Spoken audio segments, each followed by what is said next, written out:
আজ চলে আসলাম চিকেন রান্না রেসিপি নিয়ে। তো আজকে চিকেনটা নিয়েছি এখানে 500 গ্রাম নিয়ে পরিষ্কার করে ধুয়ে নিয়েছি।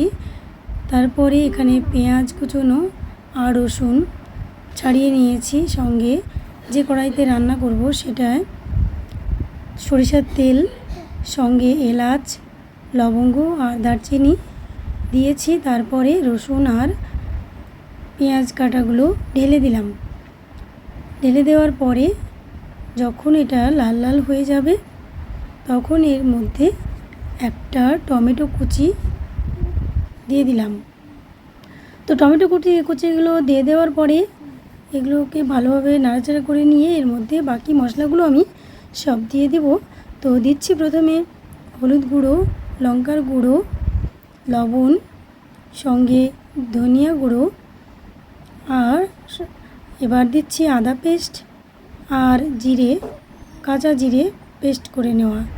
তো এগুলো দিয়ে সব কিছু একসঙ্গে ভালোভাবে মশলাটাকে তৈরি করে নেব। তো তৈরি করে মশলাটা যখন নেওয়া হয়ে যাবে তখন আমি ওখানে যে মাংসটাকে পরিষ্কার করে ধুয়ে জল ঝরিয়ে রেখেছি সেগুলোকে দিয়ে দেবো। তো তার আগে আমি তেজপাতা দুটো এর মধ্যে দিয়ে দিলাম।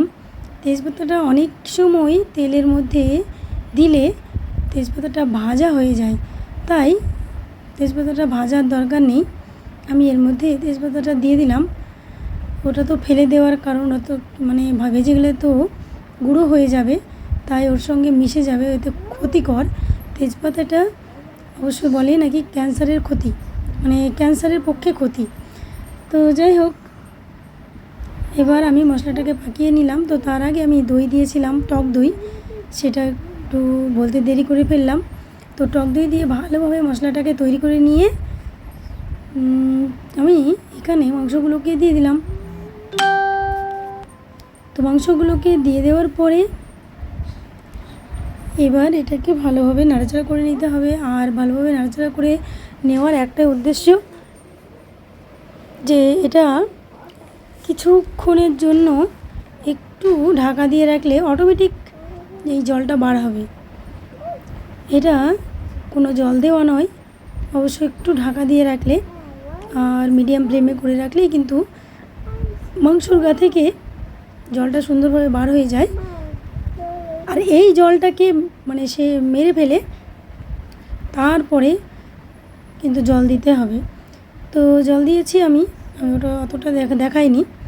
তো তারপরে আমি ধনেপাতা কুচি ছড়িয়ে দিলাম। এবার তো আমি নামিয়ে ফেলবো, হয়ে গেছে প্রায়।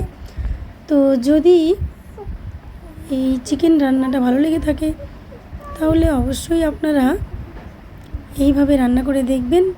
আর আমার ভিডিওটি প্রথম থেকে লাস্ট অবধি যে দেখলেন তার জন্য আপনাদের অসংখ্য ধন্যবাদ রইল। ভালো থাকবেন সবাই।